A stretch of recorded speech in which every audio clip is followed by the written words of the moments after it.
JP Nadda ji, सभी लोगों ने अटल जी को श्रद्धासुमन अर्पित किया था और अटल को हमने सुशासन दिवस के रूप में इस जन शताब्दी समारोह की शुरुआत की। 25 दिसंबर को जो अटल जी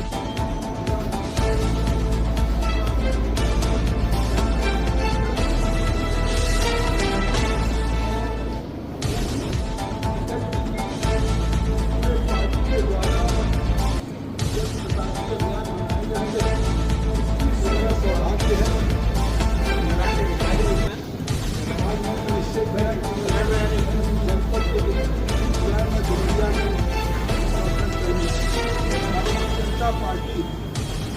द्वारा और उसके राष्ट्रीय अध्यक्ष जेपी नड्डा जी के द्वारा ये सम्मानित करने का अटल जी से संबंधित जो हमारी स्मृतियाँ जो हम 25 सुशासन दिवस के रूप में भारतीय जनता पार्टी ने देश की राजधानी दिल्ली में उनके स्मारक पे हमारे भारत के यशस्वी प्रधानमंत्री श्री नरेंद्र मोदी जी, राष्ट्रीय अध्यक्ष श्री जेपी नड्डा जी, राष्ट्रपति मुर्मू जी, उपराष्ट्रपति जगदीप धनखड़ जी, मंत्रिमंडल के सभी लोगों ने किया और देश के सभी राज्यों में, उत्तर प्रदेश के सभी जनपद मंडल और हर बूथ पे अटल जी का जन्म सुशासन दिवस के रूप में मनाया गया। भारतीय जनता पार्टी ने निश्चय किया है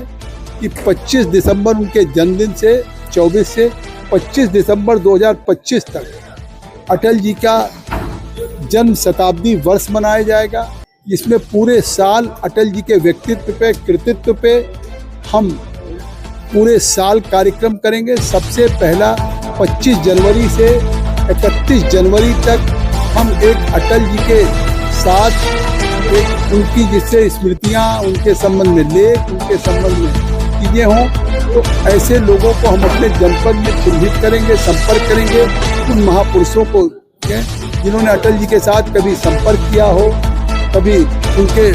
साथ कार्यकर्ता के रूप में काम किया हो, अटल जी के लिए चुनाव में काम किया हो, बलरामपुर में, या उनके पास चिट्ठी हो, उनके पास कोई लेख हो, उनकी कोई स्मृतियाँ हों अटल जी के साथ, कभी अटल जी आए हों यहाँ, उनके साथ रुके हों या बैठे हों, तो ऐसे उन हम पूरा एक 25 जनवरी से 31 तक ये अभियान चला करेंगे। फिर 15 फरवरी से 15 मार्च तक हम एक अटल विरासत सम्मेलन पूरे देश में होगा, सिद्धार्थनगर में भी होगा, जिसमें अटल जी के ऊपर लिखी गई जो उनके साथ काम किए हुए कार्यकर्ता हैं, ऐसे उन कार्यकर्ताओं को उस अटल विरासत सम्मेलन में हम सम्मानित करेंगे। और ऐसे लोग होंगे जिनके द्वारा कोई लेख, कोई उनके द्वारा कहानी या उनके द्वारा कोई पत्र, कोई स्मृतियाँ होंगी, उसको ऐसे उनके उन लेखकों को, साहित्यकारों को हम सम्मानित करेंगे। और ये जो संकलन करेंगे उसका डिजिटलीकरण करेंगे, उसको भी हम अटल विरासत सम्मेलन में हम उसको डिजिटलीकरण का प्रदर्शन करेंगे। और अटल बिहारी वाजपेयी जी जब प्रधानमंत्री के रूप में हैं, तो चाहे उनके द्वारा जो बहुत सी योजनाओं का चतुर्भुजी क्वाड्रेंगल जो देश के 4 महानगरों को या 4 उन राज्यों को चेन्नई, कोलकाता, मुंबई, दिल्ली जोड़ने का काम किया, या हर गांव की जो उन्होंने कनेक्टिविटी देने का काम किया, प्रधानमंत्री ग्राम सड़क, ऐसे उन योजनाओं की चर्चा और उपलब्धियों पर चर्चा करें। देखिए, कांग्रेस पार्टी के राष्ट्रीय अध्यक्ष को सोचना चाहिए था कि ये देश या दुनिया में किसी की आस्था पे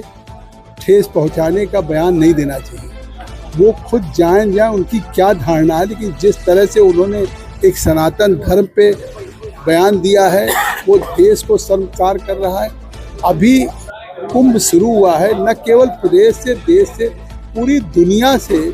14 करोड़ लोग ऊपर आ चुके, जिसमें केवल भारतीय नहीं है, विदेशियों की आस्था है। आज पूरे विश्व को इस सनातन धर्म के प्रति आस्था जग रही है। आप देख रहे हैं कि इंग्लैंड के कोल्ड प्ले के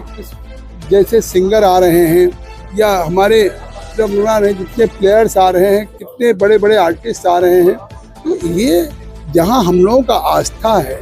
हजारों वर्ष से कुंभ है, और हमारी एक धारणा है 144 वर्ष के बाद आई, और वहाँ पे करोड़ों लोग, और वहाँ पे जिस तरीके उनका बयान दिया है, निश्चित तौर से कांग्रेस पार्टी का चेहरा उजागर हो गया है कि ये हमेशा तुष्टीकरण की राजनीति करते हैं उनको स्वाभाविक है कि हमको भी किसी भी धर्म आस्था पे चोट नहीं पहुंचानी चाहिए, किसी भी मजहब पे। तो आज कम से कम जिस तरीके को उन्होंने बयान दिया है, इससे साफ हो गया है कि वो सनातन धर्म का ही अपमान नहीं किया, बल्कि केवल राजनीति और तुष्टीकरण कर रहे हैं।